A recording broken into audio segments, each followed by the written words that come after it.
বিস্ময়ে মোড়া রহস্যে ঘেরা আমাদের এই পৃথিবী, সীমাহীন মহাশূন্য থেকে মহাসাগরের অতল গহ্বর। প্রকৃতির পরতে পরতে লুকিয়ে আছে জ্ঞানের অফুরন্ত ভাণ্ডার। দূর দূরান্তের মহাবিশ্বের অপার রহস্য, অন্যদিকে অণুজীবের জটিল জগৎ। এই দুই বিপরীত স্রোত বয়ে আনছে বিস্ময়ের ধারাবাহিকতা। আধুনিক বিজ্ঞান প্রতিনিয়ত উন্মোচন করে চলেছে প্রকৃতির সেই অজানা জগৎকে। নতুন আবিষ্কার আর উদ্ভাবনের হাত ধরে আমরা পৌঁছে যাচ্ছি প্রকৃতি আর মহাবিশ্বের বিস্ময় গাথার দোরগোড়ায়।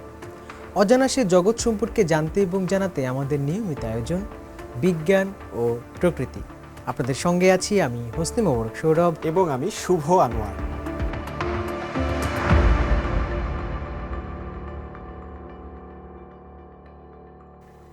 দর্শক, শুরুতেই বিজ্ঞান ও প্রযুক্তি।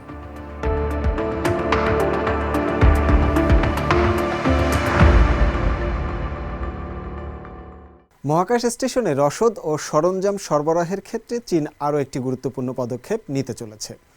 দেশটির নতুন প্রজন্মের কার্গো মহাকাশযান ছিনচৌ একাধিক প্রযুক্তি যাচাইকরণের কাজ সফলভাবে সম্পন্ন করেছে, যা মহাকাশে খরচ কমাবে এবং দক্ষ উপায়ে কার্গো পরিবহনের ক্ষেত্রে চীনের সক্ষমতাকে আরও এক ধাপ এগিয়ে নিয়ে যাবে।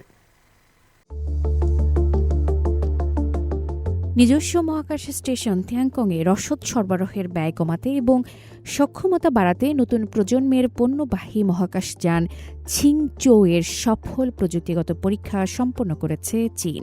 বর্তমানে যানটি সমন্বিত পরীক্ষার চূড়ান্ত পর্যায়ে রয়েছে। ছিংচৌ শব্দের অর্থ হল হালকা জাহাজ। এটি চীনের বর্তমানের বিশাল তিয়ানচৌ মহাকাশযানের তুলনায় আকারে অনেক ছোট এবং ওজনে হালকা করে তৈরি করা হয়েছে। চাইনিজ একাডেমি অফ সায়েন্সেসের নির্মিত এই যানটি মূলত একটি সাশ্রয়ী বিকল্প হিসেবে কাজ করবে। এর প্রধান লক্ষ্য হল কম খরচে চীনের মহাকাশ স্টেশনে প্রয়োজনীয় মালামাল পৌঁছে দেওয়া এবং সেখান থেকে প্রয়োজনীয় জিনিসপত্র পৃথিবীতে ফিরিয়ে আনা।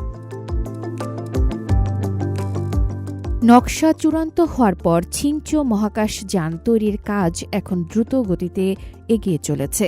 এই যানটি লম্বায় ৩.৩ মিটার চওড়া এবং ওজনে ৫ টন, যা মহাকাশে ১.৮ টন পর্যন্ত মালামাল নিয়ে যেতে সক্ষম। এর গঠনটি বেশ চমৎকার। সামনের অংশটি বায়ুরোধী বা সিল করা, যেখানে নভোচারীদের খাবার ও স্পর্শকাতর যন্ত্রপাতি নিরাপদে রাখা যায়। আর পেছনের অংশটি খোলা, যেখানে মহাকাশ গবেষণার বিভিন্ন পরীক্ষা নিরীক্ষার সরঞ্জাম রাখা হবে। এরই মধ্যে এর সফটওয়্যার, নিরাপত্তা ব্যবস্থা এবং রকেটের সাথে এটি কতটুকু খাপ খাবে তা সফলভাবে পরীক্ষা করা হয়েছে। এমনকি নভোচারীদের স্বাস্থ্যের ওপর এটি কোনো প্রভাব ফেলবে কিনা সেই মূল্যায়নও শেষ করেছে গবেষণা দলটি। গবেষকরা জানিয়েছেন, ছিংচৌ মহাকাশযানের সক্ষমতা পুরোপুরি নিশ্চিত করতে সামনে আরও কিছু বিশেষ পরীক্ষা চালানো হবে।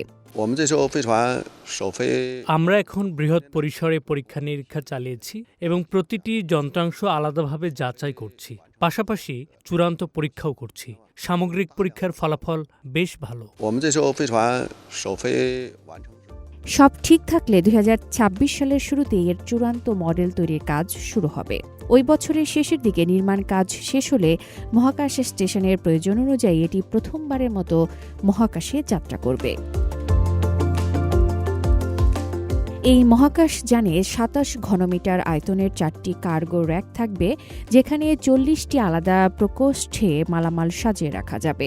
এছাড়া নভোচারীদের খাবার এবং সংবেদনশীল জৈবিক নমুনা সংরক্ষণের জন্য এতে ৫টি ৬০ লিটারের কোল্ড চেইন ইউনিট বা রেফ্রিজারেশন সুবিধা রয়েছে। এতে নভোচারীদের প্রয়োজনীয় জিনিসের পাশাপাশি গবেষণার যন্ত্রপাতিও নেওয়া যাবে।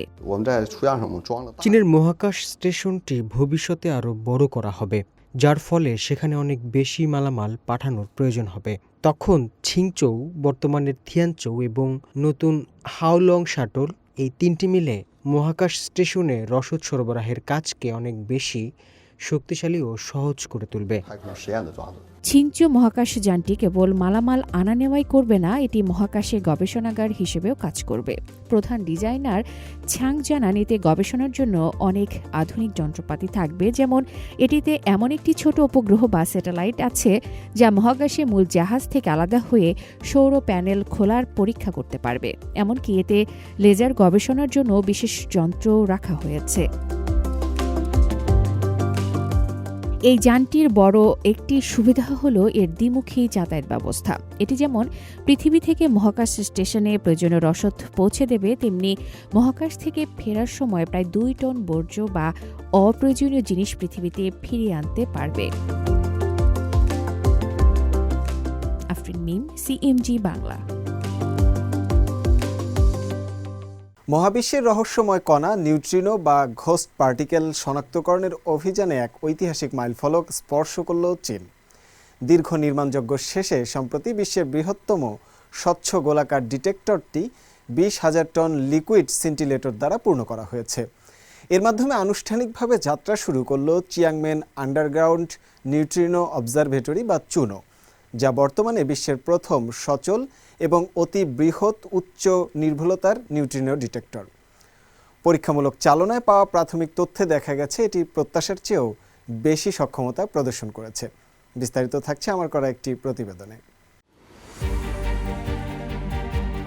মহাকাশের রহস্যময় কণা নিউট্রিনো নিয়ে গবেষণার লক্ষ্যে নির্মিত বিশ্বের বৃহত্তম স্বচ্ছ গোলাকার ডিটেক্টরটিতে 20,000 টন তরল সিন্টিলেটর ভর্তির কাজ সফলভাবে সম্পন্ন হয়েছে। এর মাধ্যমেই যন্ত্রটি আনুষ্ঠানিকভাবে তার বৈজ্ঞানিক কার্যক্রম এবং তথ্য সংগ্রহের কাজ শুরু করল। বিজ্ঞানীদের মতে তরল ভর্তির এই প্রক্রিয়াটি ছিল অত্যন্ত জটিল এবং সময় সাপেক্ষ। এটি সম্পন্ন হওয়ার ফলে এখন থেকে যন্ত্রটি মহাকাশের অতি ক্ষুদ্র কণাগুলোর গতিবিধি পর্যবেক্ষণ করতে পারবে। সংগৃহীত তথ্যগুলো বিশ্লেষণের মাধ্যমে পদার্থবিজ্ঞানের অনেক অমীমাংসিত রহস্যের সমাধান পাওয়া সম্ভব হবে বলে আশা করা হচ্ছে। পরীক্ষামূলকভাবে চালানোর সময় দেখা গেছে চুনো গবেষণাগারটি ঠিক যতটা নিখুঁতভাবে কাজ করবে বলে আশা করা হয়েছিল, এটি তার চেয়েও বেশ ভালো ফল দিচ্ছে। এর মূল অংশটি চীনের কুয়াংতং প্রদেশের একটি শহরের পাহাড়ের নিচে মাটির গভীরে তৈরি করা হয়েছে। গ্রানাইট পাথরের স্তরের নিচে প্রায় 44 মিটার গভীর একটি বিশাল জলাধারে এই যন্ত্রটি বসানো হয়েছে। এটি মূলত একটি বিশালাকার খাঁচার মতো কাঠামো, যার ভেতরে 35.4 মিটার চওড়া একটি স্বচ্ছ গোলক রয়েছে। এই গোলকটির ভেতরেই 20,000 টন বিশেষ তরল বা সিন্টিলেটর ভরা হয়েছে। এই বিশাল গোলকটির ভেতরের অসংখ্য বিশেষ চোখ বা সেন্সর লাগানো রয়েছে, যেগুলোকে বলা হয় ফটো মাল্টিপ্লায়ার টিউব। এতে 20 ইঞ্চির 20,000টি এবং 3 ইঞ্চির 25,000টি টিউব রয়েছে।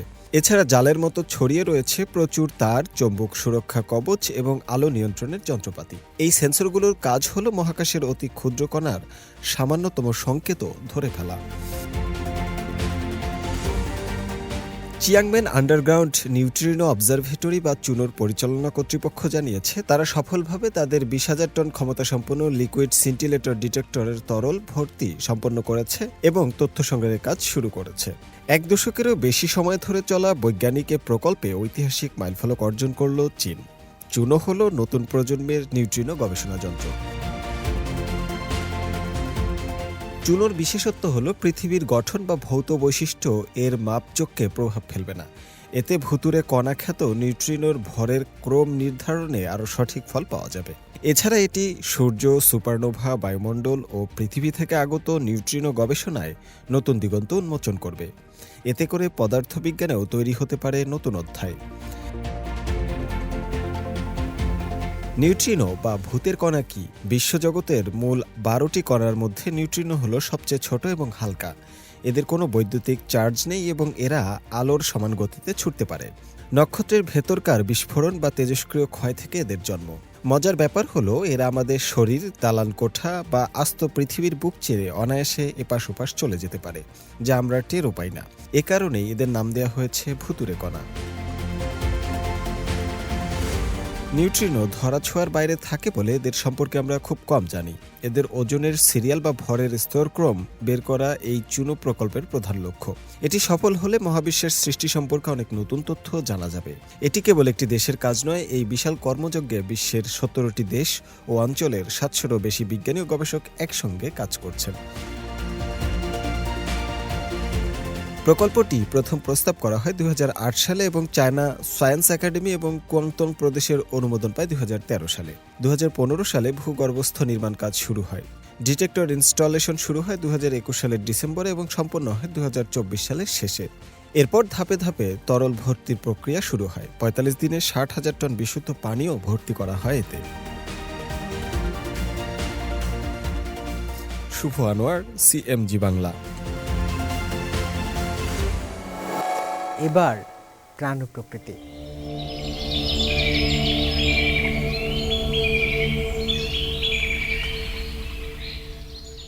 দক্ষিণ চীনের কুয়াংতং প্রদেশে পরিযায়ী পাখি ও কৃষকের ফসল এই দুটো সুরক্ষায় নেওয়া হয়েছে নতুন উদ্যোগ।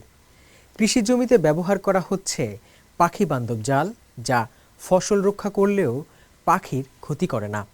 শীত মৌসুমে হাজারো পরিযায়ী পাখির আগমনে ফসল ক্ষতির ঝুঁকি বাড়লেও উন্নত জাল ও ক্ষতিপূরণ নীতির মাধ্যমে পরিবেশ সংরক্ষণ ও কৃষকের জীবিকা দুটোই নিশ্চিত করতে কাজ করছে স্থানীয় প্রশাসন। দক্ষিণ চীনের কুয়াংতং প্রদেশে কৃষি জমিতে পরিযায়ী পাখিরা যাতে নিরাপদে থাকে সেদিকে প্রশাসন সবসময় সতর্ক।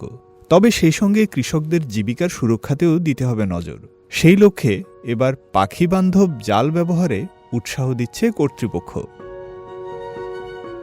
চলতি মাসের শুরু থেকে প্রায় 1,30,000 পরিযায়ী পাখি এসেছে কুয়াংতংয়ে। তাদের খাবারের যোগান আসে কৃষিজমি, ফলের বাগান ও মাছের ঘের থেকে। এতে অনেক কৃষকের ফসলের ক্ষতি হচ্ছে। কখনো কখনো একসঙ্গে 100টিরও বেশি পাখি আমাদের জমিতে নেমে আসে। তারা সবজির পাতা পুরোপুরি নষ্ট করে দেয়। এসব সবজি আর খাওয়ার উপযোগী থাকে না। শীতকাল সবজি চাষের মৌসুম হওয়ায় অনেক কৃষক ফসল রক্ষায় সাধারণ পাখি প্রতিরোধক জাল ব্যবহার করছেন। তবে এসব জাল বন্যপ্রাণীর জন্য ঝুঁকিপূর্ণ। জাল টাঙানো হলে পাখিরা শুধু খুঁটি দেখতে পায়, জাল স্পষ্ট দেখা যায় না। ফলে উড়ে এসে জালে আটকে গেলে তাদের পালক বা ঠোঁট জড়িয়ে গুরুতর আহত হতে পারে। এই সমস্যার সমাধানে স্থানীয় কর্তৃপক্ষ ক্ষতিকর জালের বদলে নিরাপদ পাখিবান্ধব জাল বসাচ্ছে। এই জালে সুতা মোটা এবং ফাঁকগুলো ছোট। পাখি এসে ধাক্কা লাগলে তাদের পা আটকে যায় না, তারা ফিরে উড়ে যায়। আমাদের সবজি নিরাপদ থাকে, পাখিরাও ক্ষতিগ্রস্ত হয় না। এসব জালে মোটা সুতা ও ছোট ফাঁক থাকে, যা পাখিকে ভয় দেখায় কিন্তু আটকে রাখে না। এছাড়া পরিযায়ী পাখিসহ সুরক্ষিত বন্যপ্রাণীর কারণে ফসলের ক্ষতি হলে কৃষকদের ক্ষতিপূরণ দেওয়ার নীতিও চালু করেছে কুয়াংতং প্রদেশ। ফয়সাল আব্দুল্লাহ, CMG বাংলা। বিশেষ ব্যবস্থায় রাখা বিশ্বের একমাত্র বাদামি পান্ডা ছিচাই এখন শরীরচর্চায় ব্যস্ত। চীনের শানসি প্রদেশের ছিনলিং জায়ান্ট পান্ডা গবেষণা কেন্দ্রে তাকে বিশেষ প্রশিক্ষণ দেয়া হচ্ছে। 2 পায়ে দাঁড়ানো ও হাঁটার অনুশীলনের মাধ্যমে পান্ডাদের শারীরিক সক্ষমতা বাড়ানো হয়। বিশেষজ্ঞরা বলছেন এই পান্ডার প্রশিক্ষণ ভবিষ্যৎ প্রজনন ও স্বাভাবিক জীবনযাপনের জন্য অত্যন্ত গুরুত্বপূর্ণ।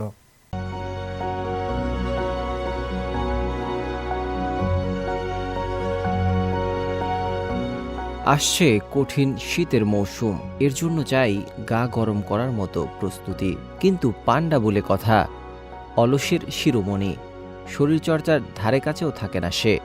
সারাদিন শুয়ে বসে খেয়ে দিব্যি কাটিয়ে দেয় দিন। কিন্তু এবার সেই আরাম জুটছে না চীনের শায়ানসি প্রদেশের সংরক্ষিত পরিবেশে থাকা বিশ্বের একমাত্র বাদামি পান্ডা ছিচাইয়ের কপালে।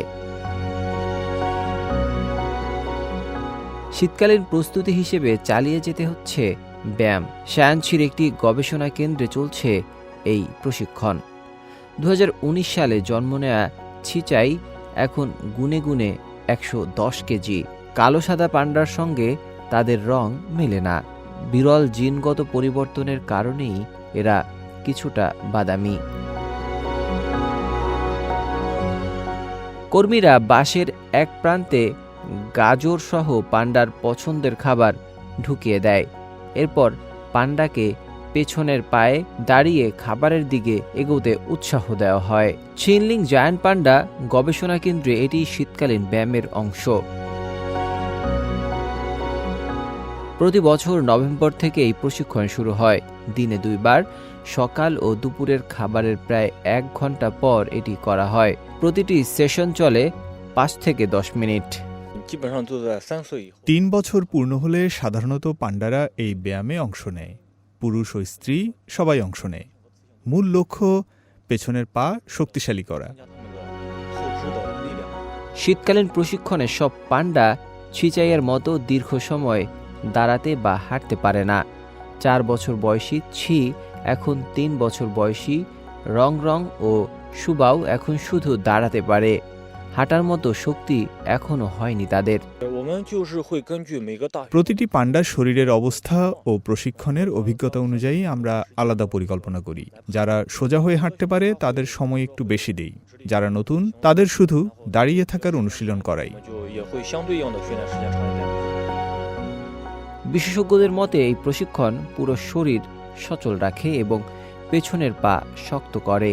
এই পা পান্ডার দৈনন্দিন কাজ যেমন গাছে ওঠা, হাঁটা ও প্রজননের জন্য জরুরি। সাধারণত 4 থেকে 6 বছর বয়সে পান্ডারা প্রজননের উপযোগী হয়। 3 বছরের বেশি বয়সী পান্ডাদের জন্য শীতকালীন ব্যায়াম তাদের প্রজনন স্বাস্থ্যের জন্য অনেক বেশি উপকারী। নাজমুল হক রাইয়ান, সিএমজি বাংলা। চীনের ছিনলিং পর্বতমালায় দেখা যায় সোনালি তিতিরের সৌন্দর্য। বসন্ত আসলেই শুরু হয় তাদের প্রজনন মৌসুম। এ সময় তাদের রঙিন পালকে আকর্ষণীয় নাচ ও প্রেমালাপ তৈরি করে এক মনোমুগ্ধকর প্রতিচ্ছবি। এই পাখির ইতিহাস ও শিল্পেও রয়েছে বিশেষ প্রভাব। এই সব চিত্রই ফুটিয়ে তোলা হয়েছে সিজিটিএনের বিশেষ ডকুমেন্টারি সিরিজ ছিনলিং পর্বতমালার 3য় পর্ব ফোনিক্স ইন মাউন্টেনে।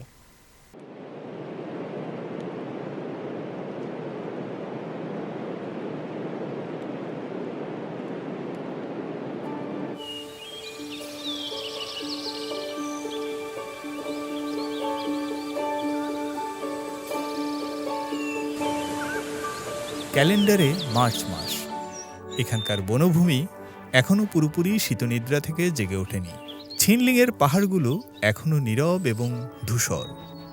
সমুদ্রপৃষ্ঠ থেকে 500 থেকে 2500 মিটার উচ্চতার মধ্যবর্তী বনভূমিতে একটি সুন্দর জীবন উদযাপন করতে নৃত্য করছে সোনালি তিতির।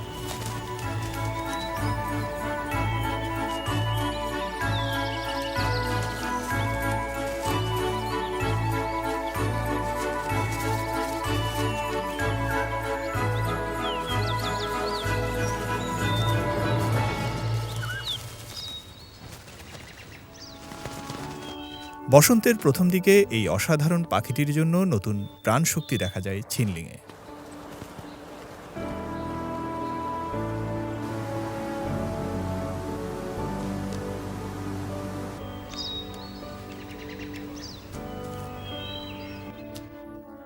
সোনালি এই তিতিরের আদিনিবাস চীনে। এটি কেবল চীনের ছিংহাই, সিচুয়ান, কুইচৌ, হুনান, শায়ানসি এবং কুয়াংসিচুয়াং স্বায়ত্তশাসিত অঞ্চলে পাওয়া যায়। একটি চকচকে পালক শোভিত সোনালি তিতির এক উজ্জ্বল উপস্থিতি দেখায়। পেটের উপর রক্ত লাল পালকের কারণে আধুনিক চীনের বিজ্ঞানীরা এর নাম দিয়েছেন লাল পেটযুক্ত ক্রাইসোলোফাস।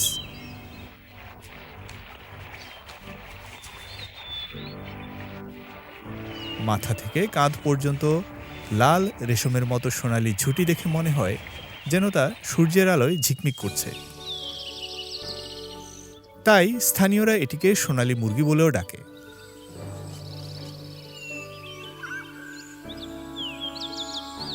সোনালি তিতির খুব সুন্দর এবং চটপটে পাখি।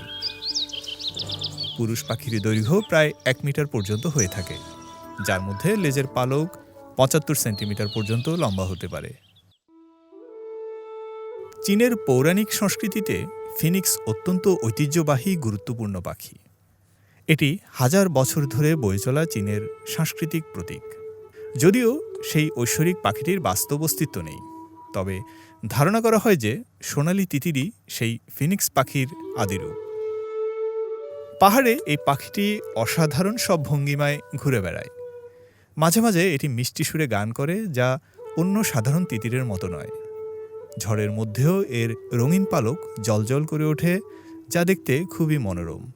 প্রায় 1000 বছর আগে থাং রাজবংশের সময় থেকেই সোনালি তিতির মুগ্ধ করত চীনের কবিদের। এই সুন্দর পাখির একজন অনুরাগী ছিলেন সোং রাজবংশের সম্রাট হুইচং, যার প্রকৃত নাম ছাওচি। তিনি এঁকেছিলেন pheasant on the cotton rose branch নামের বিখ্যাত শিল্পকর্মটি। মিং এবং ছিং রাজবংশের সময় দ্বিতীয় শ্রেণীর বেসামরিক কর্মকর্তাদের পোশাকে পাওয়া যেত এই পাখির নকশা। 200 বছরেরও বেশি আগে পশ্চিমারা যখন ইউরোপে সোনালি তিতিরকে পরিচয় করিয়ে দেয়, তখন চীনের পোষা পাখি নিয়ে আন্তর্জাতিক দৃষ্টিভঙ্গি একেবারেই বদলে যায়। এটিকে প্রাচ্যের নান্দনিকতার দূত হিসেবে বিবেচনা করা হতো। মার্চ মাস পুরুষ সোনালি তিতিরের জন্য প্রেমের মৌসুম। এ সময় তারা তাদের সঙ্গিনীর চারপাশে বৃত্তাকারে ঘোরাঘুরি করে এবং তাদের প্রতিক্রিয়ার জন্য অপেক্ষা করে। মাঝে মাঝে পুরুষ পাখিটি তার চমৎকার পালকগুলো ফুলিয়ে রাখে, ফলে তাকে দেখতে আরও বেশি উজ্জ্বল ও আকর্ষণীয় লাগে। সেই সঙ্গে এটি আকুল চোখে তাকিয়ে থাকে স্ত্রী পাখিটির দিকে। তাদের এই প্রণয় 2 ঘন্টা পর্যন্ত স্থায়ী হতে পারে।